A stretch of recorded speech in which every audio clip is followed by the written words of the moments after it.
Hello friends, today we will discuss what are the prerequisites for importing plant and planting material to India. So if you have decided to import anything, any plants or planting materials, say seeds, tissue culture plants or maybe dormant cuttings and all that, you need to have a few things before you start importing. So one is DGFT. So you need import export code, which is important either to import or export from India. Anything you want to do it, and this is the code which will uniquely identify you as an individual or a company. So you have to go to DGFT website and create your IE code. So here you can go first and check this. What is the user registration process? How you can use the digital signatures or e-sign using Aadhaar? It's having all the steps and FAQs given which can help you to create your ID.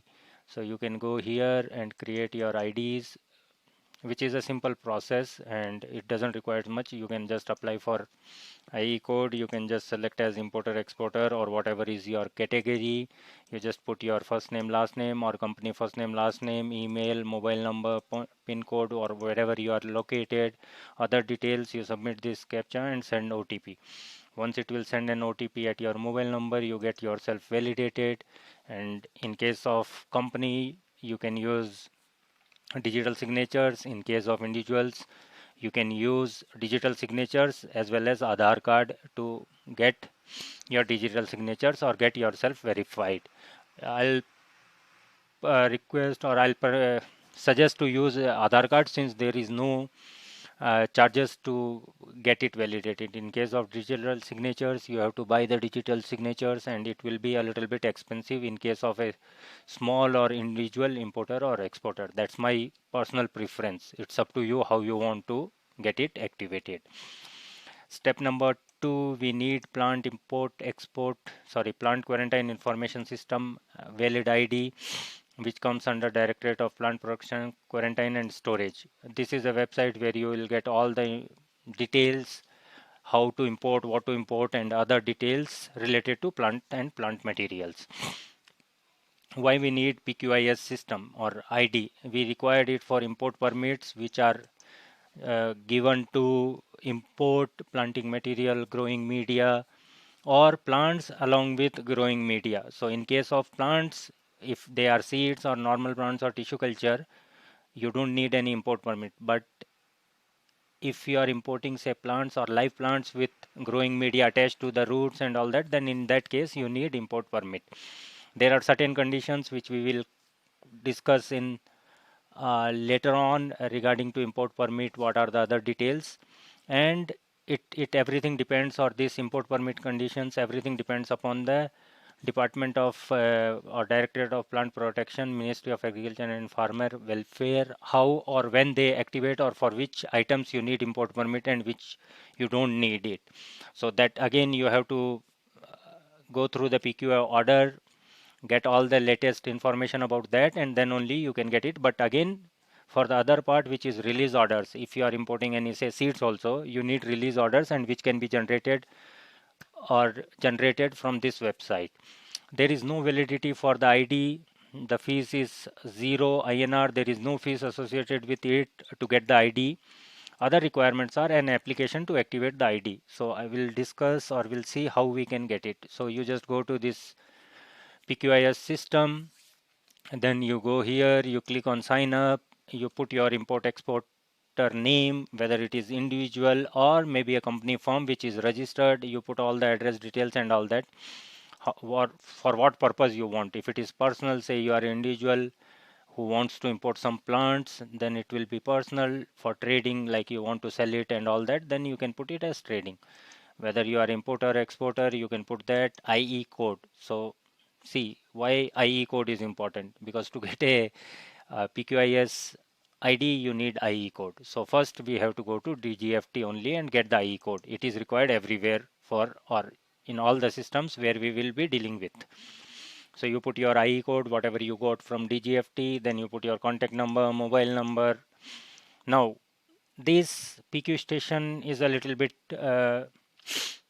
tricky part, how to select that one. So say if I am in Bangalore and I select somewhere in New Delhi, then it will be hard for me to get it activated or my ID activated. So better, wherever you are, you select the PQ station nearby, put your email address, you create your login ID, you put a password, you retype the password, put the captcha and click register. Once you click register, you will get an email, but again, you have to submit some documents. There is no uploading facility on this website where you can, as of now, where you can get or submit your documents or identity proofs to activate your ID. So once you are done with this step, keep your ID password safe, and then, and again, don't share it with anybody, and then you have to give a application to the department where you can use either your company letterhead in case of a company, or on a plain A4 paper, handwritten or printed, whatever is your method. You can just give application to the manager, whatever is whether it is a plant quarantine station or regional quarantine station and all that. The address of that one, just a subject, please activate my PQIS ID, respected sir, please activate my PQIS ID, and you can put your ID here, whatever ID you created.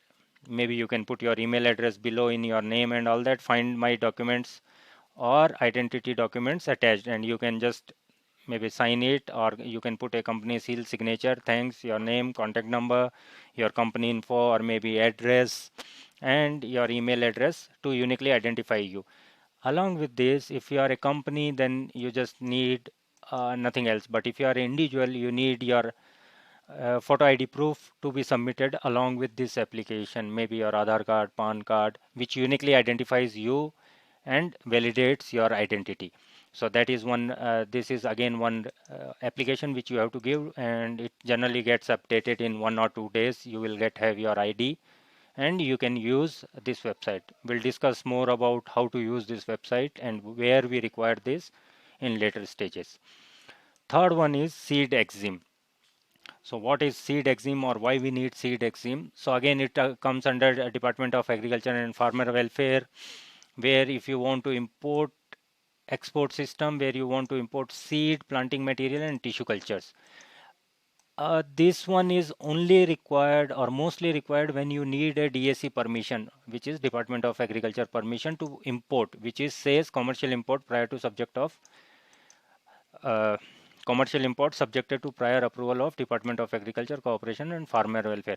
So you can import, or which plants to import or which seed materials to import. There are different conditions or set of rules given by Department of Agriculture based on their susceptibility with various viruses, disease, fungal and all that. So they give, or they have different set of rules for each and every, most of the plants, seeds and all those, and what are the other conditions we'll discuss later on. But again, you need mostly it for commercial import permission and all that, and we can discuss it in detail in a later stage.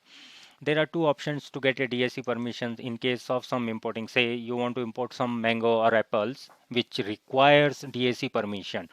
So in that case, you can give a affidavit to DSC, which is again offline, where you have to submit it, send it to DSC, and there is a format which you can get from DSC to your email address, or you can manually procure it. There is no fees associated, but this is not the most preferred method, whether you are an individual or you are a company.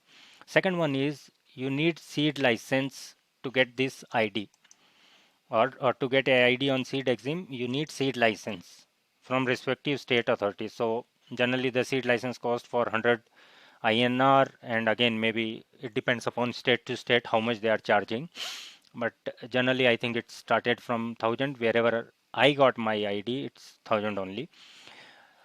Documents required mostly shop, blueprint of the shop, rent agreement, ownership. If you are an owner, you need to submit the ownership, and there are different conditions or maybe document required for seed licensing. So you can contact your respective state authorities to know what are the requirements to get a seed license.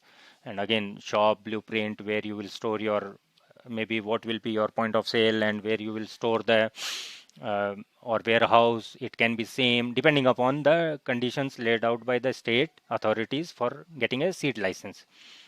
Then to get a DSC permission, you need to register yourself with either National Seed Corporation or State Seed Corporation, depending upon which area or how you want to deal with all those things. It's better to go with National Seed, but again, the charges are more, and if you are importing only for some limited quantity, you can go with state corporations.